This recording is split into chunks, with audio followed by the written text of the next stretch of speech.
Let's talk about free agents. Now, there's only a few left. In fact, there's 3 or 4 major ones that are still on the market, and one of them is a Cy Young Award winner, of course, Blake Snell. Well, he's making the news again. There's a team that I really hope doesn't sign him, but they just might. But let's get into it. Oh, yeah. Yep.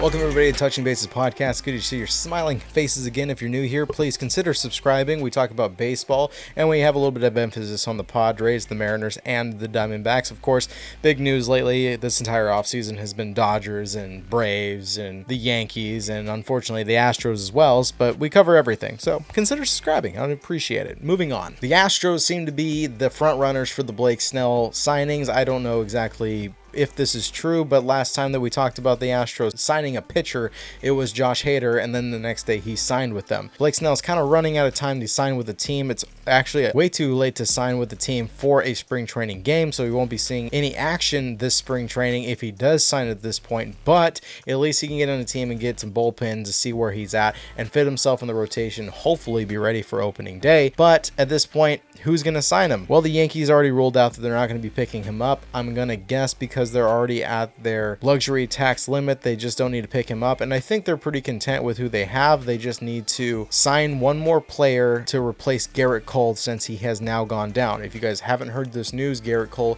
is going to be out for 1 to 2 months. He was projected to be a little bit sore in his elbow, but 1 to 2 months for some soreness is not exactly a small deal. Next week, he's going to be flying into California to have an MRI done on his arm to determine whether or not they need to do Tommy John or possibly put a brace on that tendon, the UCL. I would project that the smart idea, if he's going to be out 1 to 2 months, or this might be already planned, this is just my opinion, is that they're going to go ahead and do the brace. Now, if you guys don't know what the brace is for the UCL, it is basically a material that they wrap around and adhere to the tendon to make it so that it won't rip and it can't rip, and it gives it stability to where they don't have to worry about Tommy John happening once or twice. It's more of or even 3 times. It's a newer thing that they're trying out. Tyler Glasnow got this, and I learned a lot about it from him. Tyler Glasnow was dealing with UCL pain from 2019 all the way up to 2022, and now 2023 he's telling us that his arm is feeling amazing. He was going through pain all that time,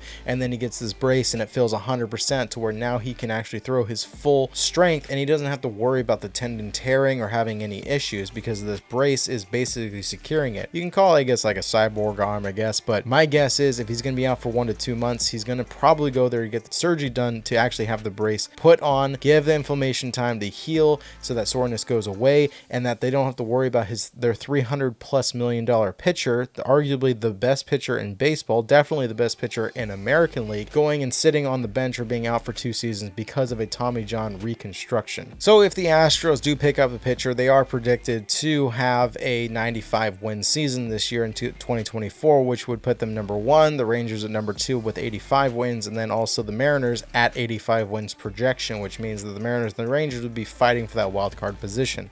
Do I like this news? No, I do not, because like I said, last time that the Astros picked up a pitcher and talked about it beforehand, it happened the next day, which was Josh Hader, who now gave the Astros a very elite 1-2-3 punch in the bullpen. Josh Hader being the closer, setup pitcher being Presley, who was going to be their closer, and then the elite Brian Abreu, who was lights out last season. This, I think, would push them a little bit past the elite level of pitching, and it would be a very good contention with the Mariners. Arguably, I would definitely say the Mariners have a better rotation overall because their 1 through 5 is borderline elite all the way through. The only person you'd have to worry about is Brian Wu, who already had a Tommy John back in, I believe, in 2019, and that could get re-aggravated. He doesn't show any signs of injury coming out in 2024, but if he does go down, then that would definitely bring down the rankings as far as the top rotation rotations in baseball. The Astros have, of course, Framber Valdez, who's the ranked number 9 overall in the MLB. He's projected to have a 3.37 ERA, which is very astounding. He only has 188 projected strikeouts, so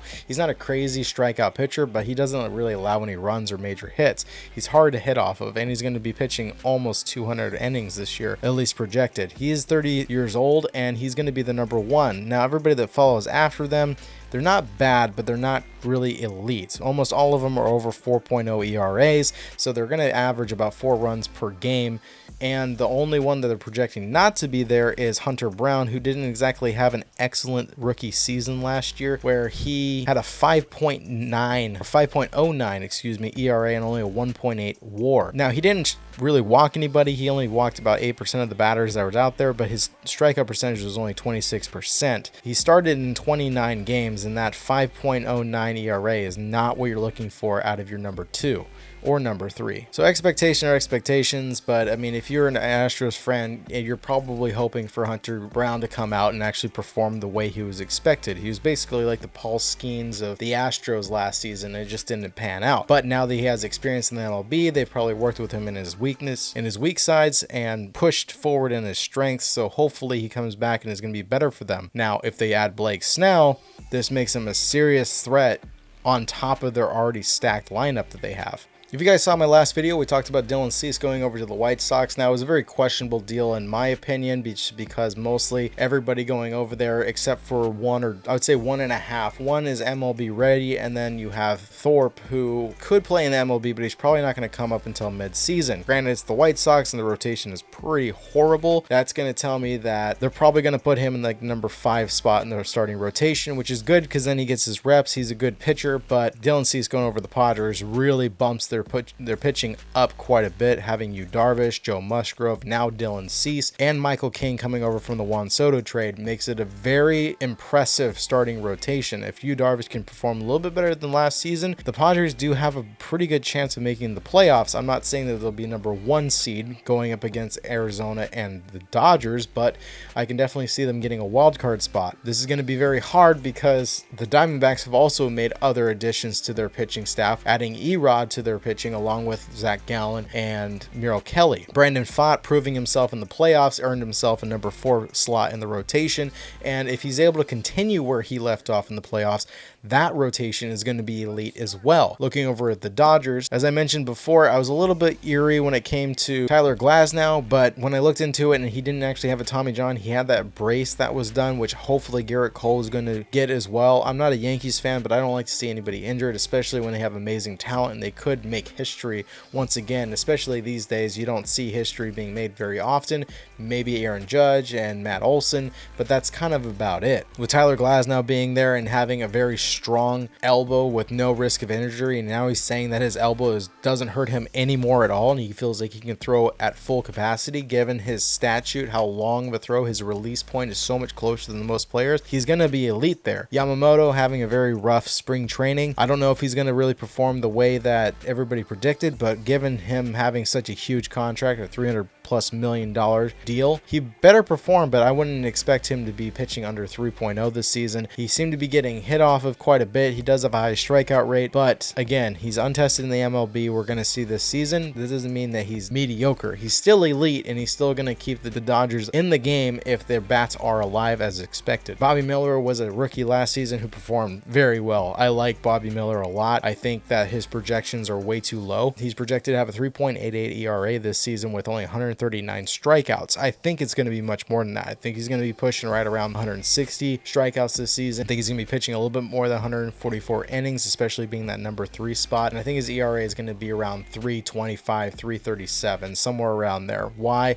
Because I saw the way he pitched last year, and with a 3.76 ERA on his rookie season with a 23% K rate, working on the little things that he needed to during this offseason as a club member instead of coming up from the minors, I think it's going to be well improved. But looking at at the free agents that are out there, Mike Clevenger is probably the third besides Jordan Montgomery out of those 3 elite pitchers that are still available. Snell, if he does go to Houston, I'm really worried for the M's and honestly for the Rangers as well, because the Rangers don't exactly have the best pitching in the world going on right now. They just have elite bats. So that is an upside for the Mariners, as clinching that second place spot to get to the wild card would be possible. But if the Astros pick up Blake Snell, their lineup is elite, and then their rotation really gets pushed to that next tier, having Valdez and Snell in there, and then also having Hunter Brown if he can perform the way he's supposed to. And then on top of that, JP France is not anybody to mess with either, and I would see those 4 as the elite in the AL West for pitching besides the Mariners, and would get them to the playoffs. But if the deal doesn't go through, where does Blake Snell go? The rumors have been going around everywhere. There was rumors that he wanted to go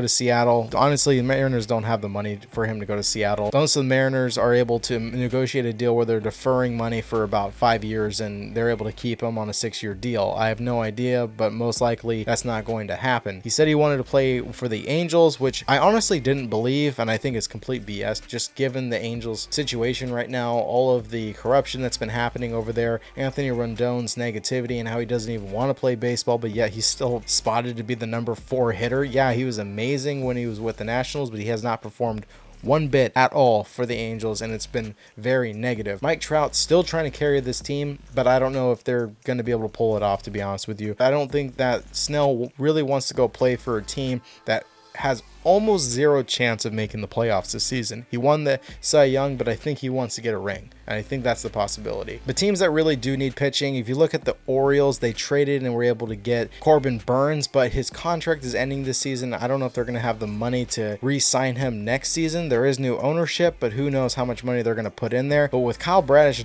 down, Snell might be a good one to pick up if they have the money for it. I don't know if they have the money. This new ownership, new salary caps, new budget, who knows? But that would be a good addition for them. That or Jordan Montgomery or even Mike Clevenger. Mike Clevenger would be a pretty good pickup, very equal to Kyle Bradish as far as ability, but we'll see if they do. Another team that really needs pitching, obviously I mentioned it earlier, it would be the Red Sox. I don't know if the Red Sox are going to do anything at all. They picked up Tyler O'Neill. They got Vaughn Grissom. Vaughn Grissom is now out. They lost a starting pitcher in Chris Sale, so all they have is Bello, and then Giolito is out because of I believe Tommy John as well. No, sorry, correction. It's elbow surgery for the internal brace. So he's getting exactly what Tyler Glasnow got, which I'm going to assume soon Gerrit Cole will be getting this. So that is good news, because once he comes back, he will be able to perform and he'll be able to pitch without any worry about a Tommy John happening again, which is good for the Red Sox. But they also picked up Liam Hendricks, who is still recovering from Tommy John surgery and won't be back till mid-season. Now, Liam Hendricks is going to be possibly their closer unless they're trying to keep Kenley Jensen in, but who knows what their plan is there, because Liam Hendricks is very clutch. He's a very good pitcher, and he's performed well in the last couple seasons. If you didn't see my video about him earlier,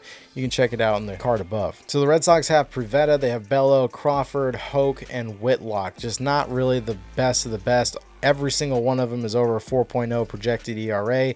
It's just not looking good for the Red Sox. And even with a pretty decent team, having Yoshida, Cassis, Raphael, Wong, Story, Devers, and Duran, all pretty good hitters and pretty impressive at this point, especially with Devers and having Tristan Cassis in the lineup. Their pitching is so bad, they're projected to get nearly last place, if not last place, depending on how the Rays work with all their new players that they did, because they were very hot in the offseason transactions. Another team that's been in the talks, but I don't think Snell wants to go there because it's kind of a nasty city, San Francisco. I have 2 reasons to believe that it's not going to happen. Number 1, it's San Francisco. I don't think he really wants to be there. Number 2, it seems that San Francisco ignores their pitching almost 100%, and I think they're content with the pitchers that they have, even though 2 out of their 4 best pitchers are not even going to be able to play until after the All-Star break. They made a trade with the Mariners to get Robbie Ray. He's still recovering from Tommy John and won't be back until after that. And then also Alex Cobb, another elite pitcher, is probably not going to be back to mid-season as well. So right now they're looking at Logan Webb,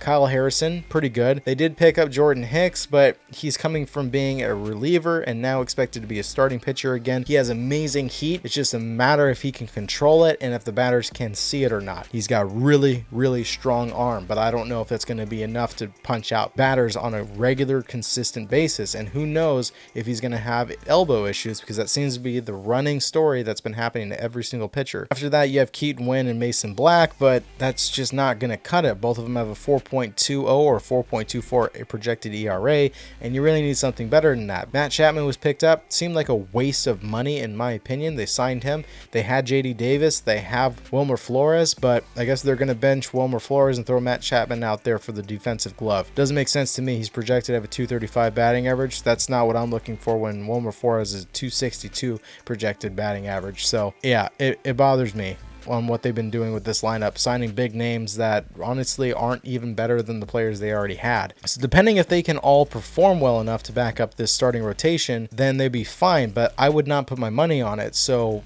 they should go out and get another elite pitcher. It's just not going to be Blake Snell. What do you guys think? Where do you think these guys are going to go? Leave it down in the comments. I won't talk too much. I'll catch you guys in the next one. Later.